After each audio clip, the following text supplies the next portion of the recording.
sobre Boaz, né? A lição anterior, o assunto central foi a amizade entre Noemi e Ruth, sogra e nora. Nesta, um novo personagem entra em cena, Boaz, o parente remidor.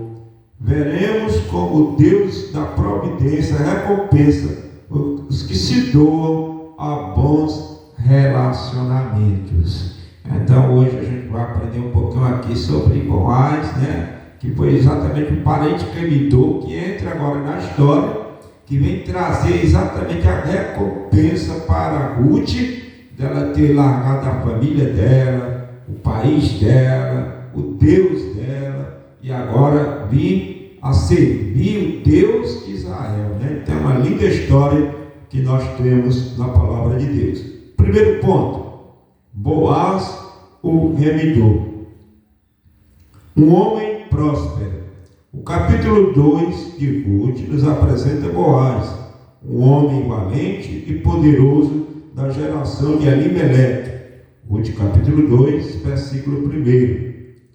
Os termos valente e poderoso referem-se ao caráter íntegro e à influência de Boaz, além de seu poder econômico. Um grande produtor rural, Boaz tinha plantações de cevada e trigo e muitos trabalhadores a seu serviço, conforme está lá em Ruth capítulo 2, versículos 5 e 6 e o 23.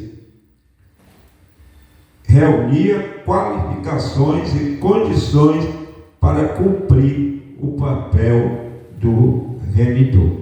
Então aqui a gente já começa a entender que Boaz era um homem próspero, era um homem rico, né? Um grande produtor rural, né? Ele era da família de Elimeleque, que era o sogro de Ruth. Então a gente já está entendendo bem direitinho já de princípio que Boaz já era a providência de Deus para a vida de Ruth, a principal personagem desse livro, do livro de Ruth. Goel e Levi. A expressão da geração de Elimeleque não nos permite saber o grau de parentesco entre Boaz e o marido de Noemi. Segundo a tradição rabínica, era sobrinho. Como parente próximo poderia ser o Goel, ou seja, o resgatador da terra que o falecido havia vendido. Ruth capítulo 4, versículo 3. Como também poderia cumprir o costume antigo do casamento. Gênesis capítulo 38, versículo 6 ao 11. Eram duas prescrições distintas contidas na lei de Moisés. A do resgatador previa que quando o israelita ficasse pobre e precisasse vender suas terras, seu parente mais próximo tinha o dever de comprá-las de volta e restituí-las. E se o hebreu fosse comprado como escravo por um estrangeiro, um parente tinha o dever de resgatá-lo. Levítico capítulo 25, versículo 25 até o 28, e versículo 47 ao 59. A lei do levirato previa que o irmão do cunhado se casasse com a viúva e suscitasse descendência do falecido, né? Deuteronômio 25, 5 a 10, Mateus 22, 24 até o 48. Tudo indica que essa prática foi ampliada seguindo uma ordem de parentesco mais abrangente, semelhante ao do resgatador. No caso de Boaz, havia um remidor mais chegado que ele. Então, irmãos, pela lei antiga a gente entende que tinha essas leis, né? Quando um hebreu vendia uma terra, né? Ele vendia a terra, era dever perante a lei de Moisés que um parente comprasse a terra e restituísse para aquele homem que ficou sem terra. Se ele fosse vendido como escravo, era também por lei que alguém, o seu parente, né, remidor, o seu parente resgatador, comprasse ele de volta, comprasse a liberdade dele. Então era uma lei bem definida ali em Israel. Já no caso do levirato, ou seja, aqui era a lei que quando morria, o homem morria, então o irmão dele tinha o dever de se casar com a viúva, o irmão, casar com a viúva para suscitar a família do falecido. Vão entender como é? Como por exemplo, digamos que o fulano de tal aqui morreu, é crente aqui da igreja, fosse na época da lei, morreu, aí o irmão dele, que está solteiro ali, no caso nosso solteiro, lá no Antigo Testamento, não tinha esse problema de ser solteiro não, porque podia ter mais de uma esposa. Mas digamos que essa lei tivesse passado para hoje, para a graça, então talvez a gente tinha que ter colocado uma ressalvazinha, que seria solteiro, Aí ele tinha que casar com a viúva. Então era muito interessante. Foi aí que entra a questão de Ruth. Por que Ruth, irmão? Por que Ruth foi resgatada por Boaz? Por causa dessa lei.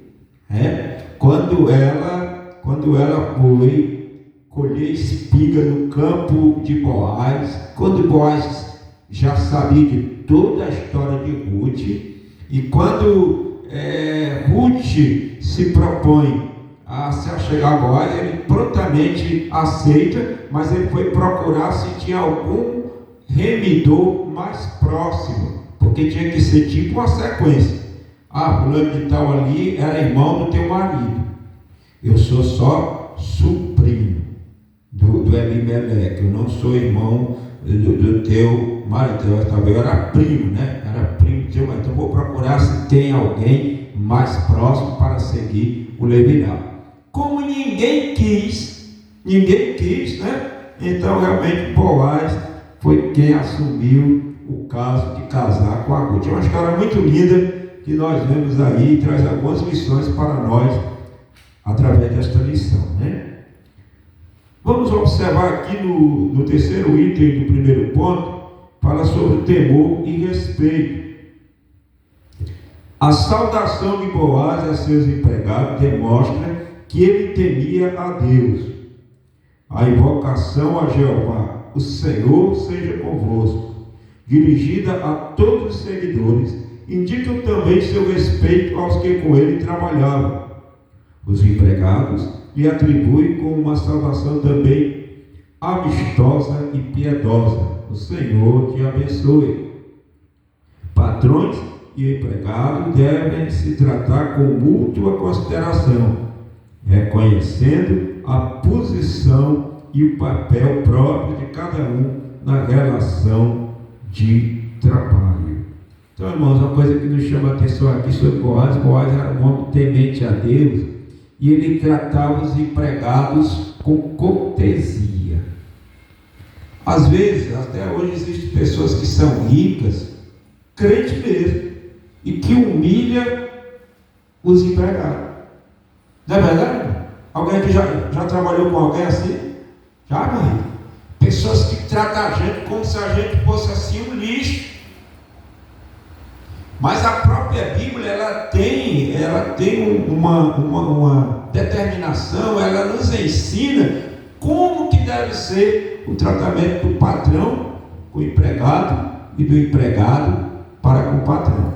O crente também, quando ele é empregado, ele não pode dar mau testemunho e ficar se escorando. Vou aproveitar que o meu patrão é crente, eu vou levar só na moleza que ele é crente, ele não vai dizer nada comigo. Está errado também. Quem é crente e estiver trabalhando, se o patrão for crente, aí é que você tem que produzir mais, que é um irmão seu da igreja. E se você é o patrão, o dono da obra, você tem que tratar os irmãos com cordialidade. Ninguém pode humilhar ninguém. Não tem ninguém maior do que ninguém. Uma coisa que a gente tem que aprender, e às vezes tem até pastores que maltratam o rebanho. Às vezes tem até líderes de departamento que maltratam o rebanho. E nós temos que tratarmos com cordialidade. O Senhor seja convosco. Olha a cordialidade de Boaz. Aí os, os, os, os, os empregados também felizes. O Senhor te abençoe. Cordialidade produz cordialidade. Respeito produz respeito. Quem está entendendo? Quem está entendendo? Respeito produz respeito. Então isso é uma grande lição para a nossa vida, para que a gente possa conduzir assim. Vamos então ao segundo ponto da nossa lição. E o tema é o carinho de Boaz para com Ruth. A pureza não exclui a ternura. Logo que chegou ao campo, Boaz notou a presença de uma moça diferente entre os que respicavam. Informado que era Ruth, dirigiu-se a ela de forma carinhosa, chamando-a de filha. Deu liberdade para continuar catando espigas em sua plantação e lhe assegurou de que seria tratada com devido respeito. Não dei ordem aos moços que não toquem.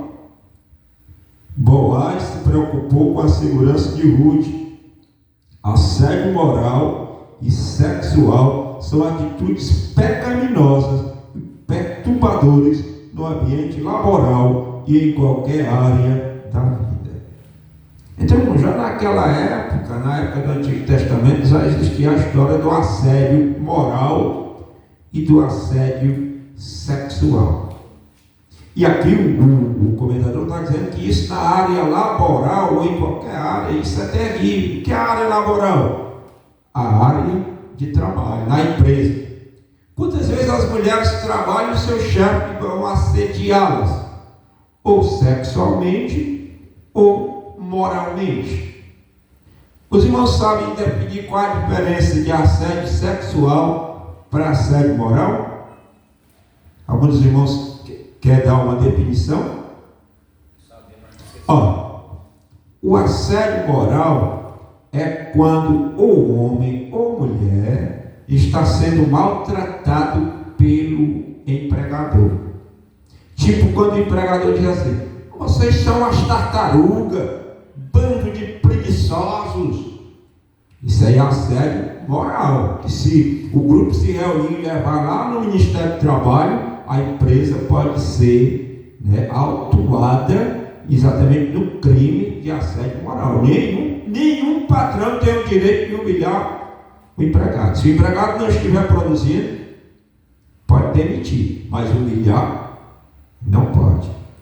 E o assédio sexual é quando o patrão usa do cargo, sendo um homem, pode ser homem ou mulher. O homem também sofre assédio sexual. É quando o chefe que está acima dele quer forçar ele a sair com ele. Quer sair a mulher a sair com ele. Ou é uma mulher que é chefe, quer forçar o homem a sair com ela. Nesse caso, se configura assédio sexual. Os irmãos entenderam aí a diferença?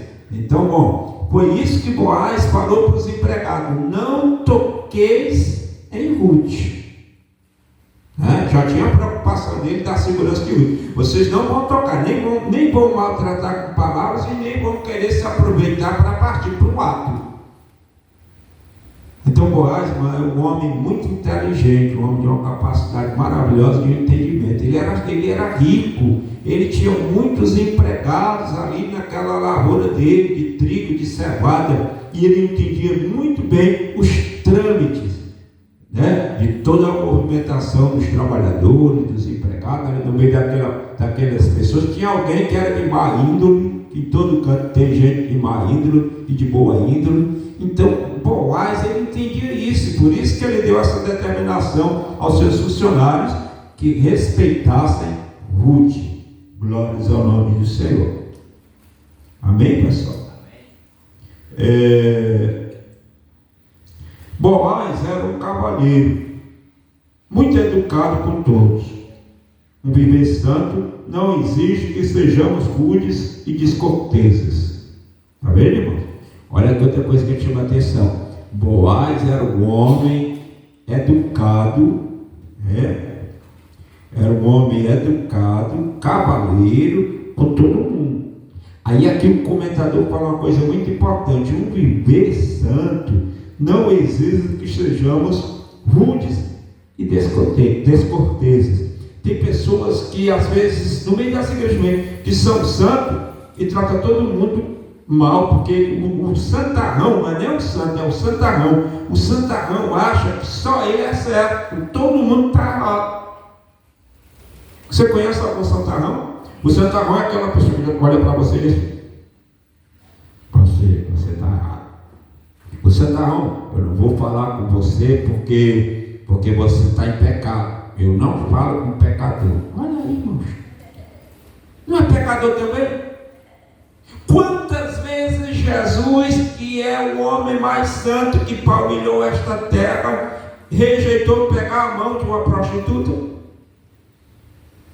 Não, irmão. Ao redor dele estava cheio de prostitutas, ladrões, fariseus, escribas, a pior estirpe de gente que estava ali, e Jesus sempre estendia a amizade para aquele povo. Jesus sempre foi cortês com aquele povo, porque essas pessoas que estão no pecado, irmão, elas precisam ser resgatadas. E como é que eu vou resgatar alguém se eu chegar como crente? Eu sou crente da Assembleia de Deus da Restauração, não me misturo com ninguém. Como é que eu vou pregar, irmão? Como é que as pessoas vão dar ouvido à minha pregação, vão olhar para mim e vão dizer assim: isso é um besta, não fala com ninguém, não tem atenção para ninguém? Irmãos, nós temos que entender que o Evangelho, ele não é para excluir, ele é de incluir. Evangelho é boa nova, boas notícias. Quais são as boas notícias que eu vou dar para o pecador? Que Jesus ama eles, mesmo eles estando nesse estado deplorável de pecado, Jesus os ama. Amém, pessoal? Então Boaz, ele era esse homem assim, cortês, Glórias ao nome do Senhor. Como eu falei aqui diz o comentador: Jesus, o mais puro dos homens, convivia com todos. Aí você vai encontrar isso aí lá em Marcos 2, 15, 17, 4, 3 a 27. Glórias ao nome de Deus. Item 2: Deus estava agindo. A atitude de Boaz surpreendeu Ruth. Como estrangeira e pobre, certamente ela tinha receio de como seria tratada. Agia com educação e muita descrição. Impressionada com o gesto de Boaz, inclinou-se ao chão. De forma humilde, reconheceu ser indigna do tratamento que recebeu. Havia uma motivação especial na conduta de Boaz. Ele já conhecia a bela história de Ruth. Capítulo 2, versículo 11. Um bom testemunho nos abre muitas portas. Então, irmão, por que Boaz estava também dando toda a atenção a Ruth? Ele já conhecia a história de Ruth de abnegação. Ele já tinha ouvido falar o que Ruth, a estrangeira, a moabita, fez em prol da sua sogra, que era hebreia. Tinha deixado o seu povo, seu parentesco, a sua terra, e tinha acompanhado a sua sogra Noemi.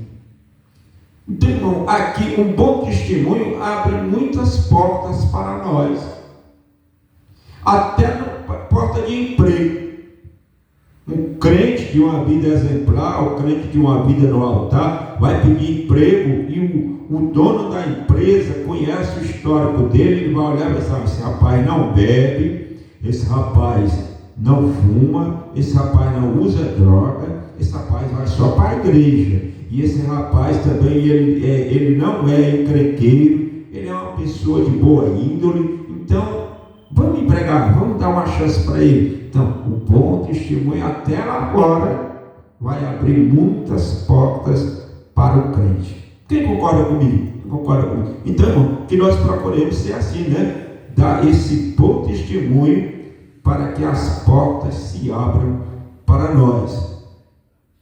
Item 3: sensível e espiritual. Boaz conciliava firmeza moral e sensibilidade, ternura e espiritualidade.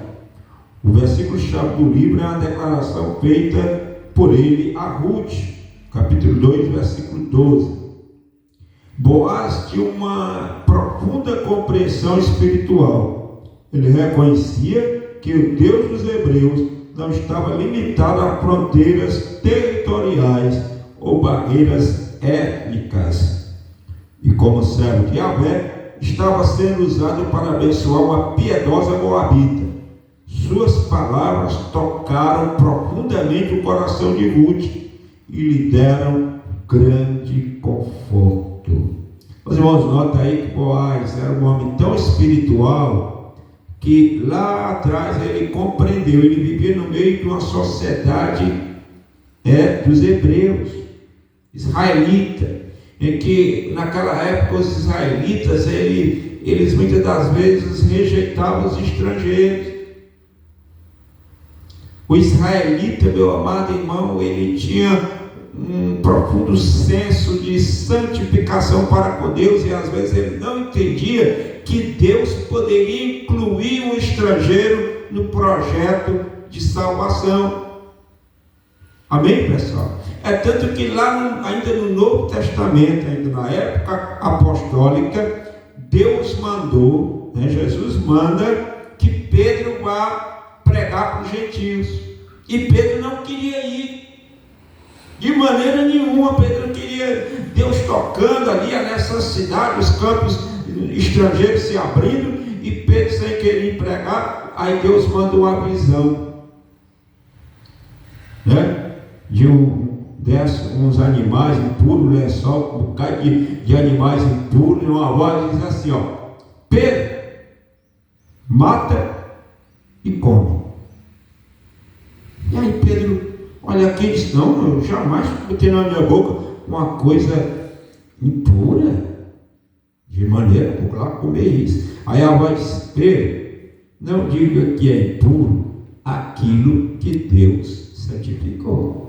Aí vem que Pedro, depois que acordou da revelação, ele se tocou. Deus está dizendo que ele está purificando os incrédulos. Então o evangelho tem que ir também para os incrédulos, para ganhar os gentios.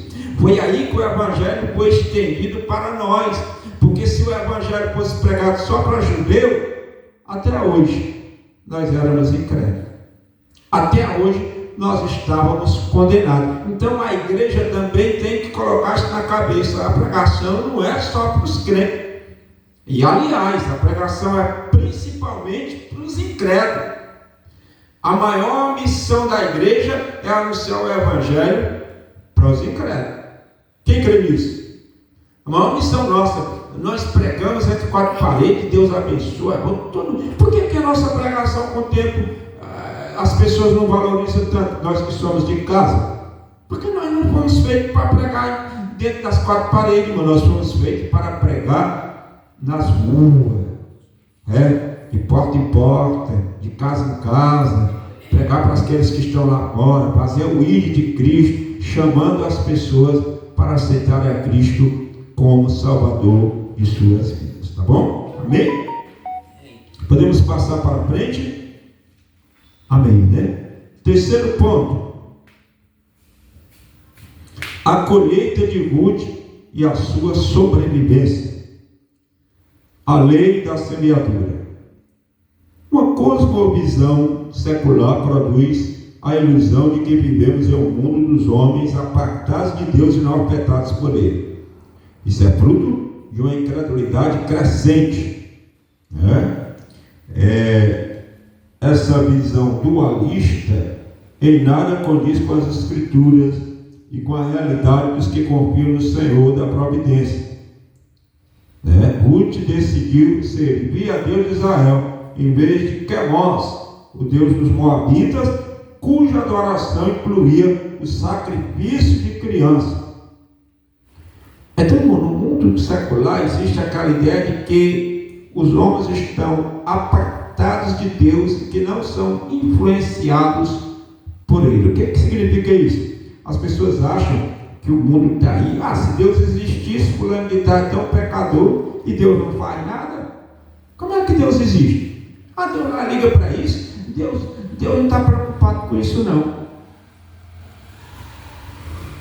Mas só, irmãos, que todos um dia prestarão contas com Deus de tudo que dá corda, Deus dá linha, Deus solta, vai. É incrédulo, quer fazer ruindade? Pois faça. É tanto que o Apocalipse dá até liberdade. O Apocalipse até incentiva. Quem for sujo, suje-se mais ainda. Quem for limpo, limpe-se mais ainda. O que a Bíblia está dizendo aí? Não adianta você viver duas caras. Não adianta você viver de aparência. Assuma o que você é. Se você é errado, então assume logo que é errado. Se é santo, quer servir os caminhos do Senhor, então se dedique mais, se prepare mais, porque a obra é difícil. Então, já que no caso de Ruth, ela deixou de servir ao Deus Quermós. Quem era o Deus Quermós? Era um Deus pagão, e que dentro do sacrifício desse Deus, tem dois deuses no Antigo Testamento ou mais, que tem esse tipo de sacrifício. Tinha outro Deus chamado Adrameleque.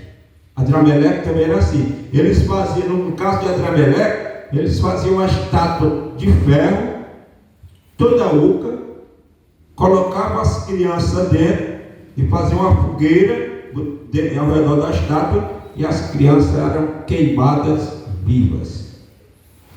Esse caso de Deus é Adrameleque, e aqui o caso de Quermós, que era também dos Moabitas. Quer dizer, esse povo era altamente demoníaco. Veja bem como Deus é maravilhoso, que no meio desse povo, dessa idolatria, ele achou alguém que tinha condição de se arrepender e ser crente.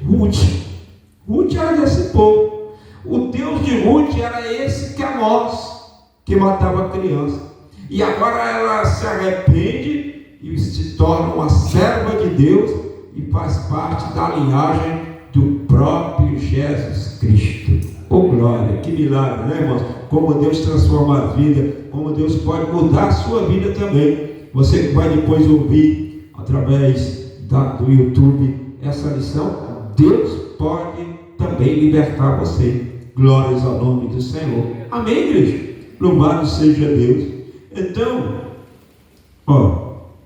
agora ela, Ruth, começa a experimentar a mão invisível de Jeová Jireh,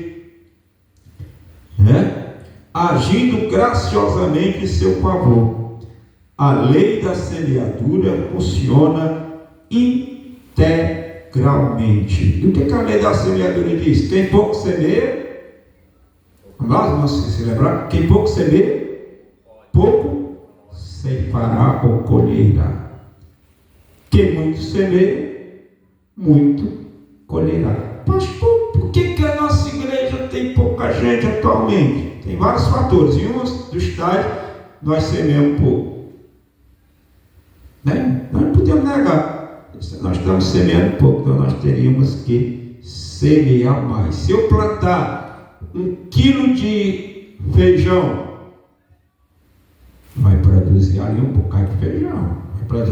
Vamos dizer que 1 quilo de feijão produz um tambor de feijão. Quem é que é do campo aqui que sabe? Mais ou menos isso, né? Um tambor mais ou menos de feijão. Então, se eu plantar 1 quilo de feijão, eu não posso colher 2 tambores. Agora, se eu plantar 2 quilos, aí eu vou poder colher 2 tambores ou mais de feijão. Então, assim, a lei da semeadura também, no caso do evangelho, no caso da bênção espiritual, no caso de algum milagre, de algum voto que eu vou fazer para Deus, eu tenho que semear. Semeei muito, Deus vai dar a resposta. Porque o teu trabalho não é vão no Senhor. Tudo que você colocar para Deus, Deus vai mandar para ti 100 vezes mais. Glórias ao nome do Senhor. Então vamos ver aqui o item 2.3 da lição. Os acasos de Deus. O primeiro sinal da ação de Deus foi a escolha, aparentemente aleatória, que Ruth fez indo apanhar espigas no campo de Boaz. Ruth capítulo 2, versículo 3. Para ela, era apenas uma casualidade, quando na verdade era um inequívoco ato da providência divina. Deus tem o controle de tudo e age em favor dos que o amam. Romanos capítulo 8, versículo 28, que diz lá que todas as coisas cooperam para o bem daqueles que amam a Deus. Quando Ruth retornou para casa e contou onde havia trabalhado, Noemi não escondeu sua exaltação. Uma esperança brotou no coração da pobre viúva. Então olha para cá, irmãos. Pode até parecer um acaso, né? Mas imagine só, como que Ruth, primeiro local que ela escolheu para colher as espigas, foi justamente no campo de Boaz. Ela não conhecia Boaz, ela não sabia da história de Boaz, ela não conhecia a lei do levirato. Depois, quando ela contou para sua sogra Noemi, aonde é que ela tinha ido colher espiga, foi que Noemi, conhecedora da lei, se alegra. Ah, que bênção!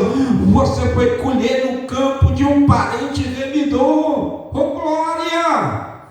Amém, irmãos? Então esse ato da Ruth ter ido para o campo de Boaz pareceu até um acaso, né? Ah, isso foi por acaso. Não foi por acaso, não. Foi por providência. Deus colocou no coração de Ruth. Deus colocou na mente de Ruth um GPS espiritual. Vai lá, Ruth, tu vai colher espiga naquele campo lá, naquele campo, é ali mesmo. E exatamente estava ali o parente remidor. A resposta para a oração de Noemi, a resposta para a fidelidade de Ruth, a resposta para o problema das duas viúvas que estavam ali, tinham voltado de uma terra estrangeira. A sogra trouxe a nora que era estrangeira, estava ali como pobre, sem ter o que comer, sem ter marido, sem ter nada, mas Deus disse: eu vou honrar a fé de Ruth e eu vou honrar a bênção na vida de Noemi. Aleluia. O que a gente aprende com isso, irmão? Deus está no controle.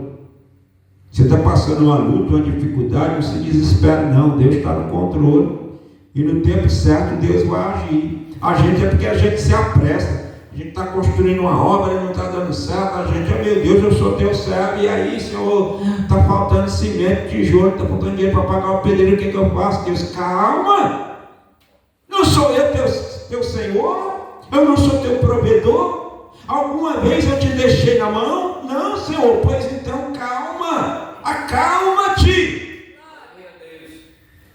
porque eu vou abrir a porta e vai dar tudo certo. Quantas das vezes, vão construindo esse templo aqui, não tinha dias que eu botava as duas mãos na cabeça, meu Deus, é agora. Deus, estou no controle, tenha calma. Alguém, tem que fazer isso, tem que fazer aquilo, aí eu aprendi com Deus, eu fico bem tranquilo. No tempo certo a gente faz. Não adianta se desesperar, né? Glória ao nome do Senhor. A gente levantou essas paredes aqui, irmão. O pedreiro que foi levantar a parede, eu tinha pedido para botar coluna de 3 em 3 metros. Ele pegou e botou de 4 em 4 metros, uma coluna para a outra. Quando a parede estava aqui, dessa altura do forro aqui, a gente veio o primeiro culto aqui. Essa parede aí fazia assim, cobrinha. E eu orando: Jesus, pelo amor de Deus, deixa essa parede cair não, porque vai matar os irmãos e eu vou para a cadeia. E o Senhor: calma, estou no controle. O vento balança, a parede também balança, mas eu estou segurando ela até a hora que tu botar aí as vigas, que vai amarrar melhor. Aí a gente botou umas vigas, até hoje está aí, nunca mais ela balançou, né? Então, tudo está sob o controle de Deus.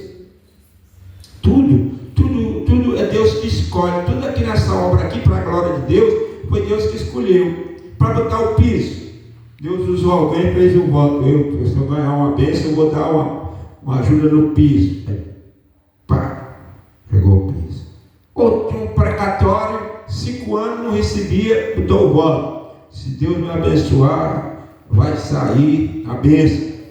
E aí eu vou dar o fogo PVC. O homem falou esse voto para Deus, disseram: é isso que eu queria. Pronto, recebo o precatório, deu o povo da igreja. Glória a Deus, deu certo, mas está aqui o povo. O banheiro da igreja está bem, Deus usa alguém, está aqui, pastor, uma benção, para ajudar na obra, para a obra ficar mais bonitinha. Pronto, a benção, está aí o banheirinho. Opa, quantas vezes alguém não deve ter dito, quanto tempo o pastor não deve ter sido massacrado? Esses banheiros da igreja, pastor, não tem vergonha não. Mas está aí, irmão, uma bênção. Deus, na hora certa, Deus preparou. Então a gente tem que aprender a esperar no Senhor. Você que está aí ouvindo essa lição, aprenda uma coisa com Ruth. Deus é Deus de provisão. E na hora certa, a tua necessidade, Deus vai prover. Amém? Então vamos aqui para o terceiro item.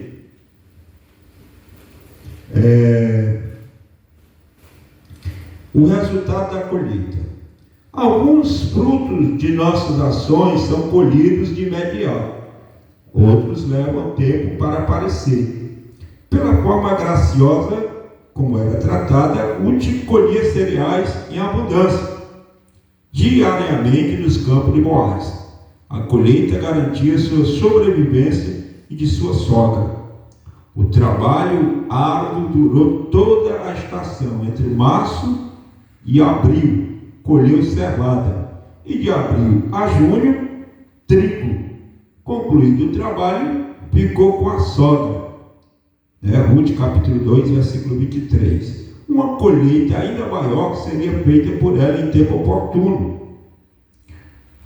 Eclesiastes 3:1 diz que há tempo para todo propósito debaixo do céu. Nosso Deus trabalha por aqueles que nele esperam. Isaías 64, versículo 4. A primeira colheita de Ruth foi no campo de Boaz. Ela colheu nos meses de março e abril cevada, e nos meses de abril a junho ela colheu trigo. Depois ela ficou na casa da sogra. Ali ela já tinha, com certeza, já sabiam que Boaz agora era o parente remidor. Passou esses meses trabalhando, colhendo espiga no campo, e talvez elas ficaram pensando: e agora? Acabou a colheita, nós comemos até agora, o que há de ser? Mas no tempo certo Deus disse: espera aí, que eu tenho uma colheita maior. Eu vou providenciar na vida de vocês o remidor que vai fazer que nunca mais vocês precisem ir atrás de buscar as espigas lá do campo que fica para os estrangeiros. Não, agora vocês vão comer o melhor desta terra. Glórias ao nome do Senhor. Amém? Então a colheita de Ruth passou pelos estágios da prova, do tempo, esperar pelo tempo e do dia da bênção chegar. Nós crentes temos que entender isso. Às vezes a gente está orando a Deus, a gente pede algo e a gente quer que seja de imediato. Não é verdade? Eu começo a orar que Jesus salva a minha mãe. Eu oro, mas Jesus não vai salvar não. Calma aí, filho, você está plantando? Vai chegar a hora da colheita. Tá certo? Aqui tinha uma pessoa que congregou com a gente, ela passou, parece que foi bem 6 meses orando para Jesus salvar o marido dela. Como o marido dela não quis aceitar Jesus, ela pegou e saiu da igreja. Jesus não salvou meu marido. Irmão, o principal foco da tua fé é até primeiro a salvação da tua alma. É o principal, que o teu nome esteja escrito no livro do Cordeiro. Nós queremos agradecer aqui aos irmãos que compareceram à escola bíblica. Nós vamos ficar de pé e vamos encerrar com a oração, e à noite o grande culto a partir das 6 horas aqui no nosso templo. Senhor nosso Deus, nosso Pai, muito obrigado, Paizinho Santo, por esse estudo bíblico. Que o Senhor possa abençoar todos e que essas lições que aprendemos na vida de Boaz e de Ruth sejam úteis para a nossa vida espiritual, pois nós te pedimos em nome de Jesus. Senhor Jesus.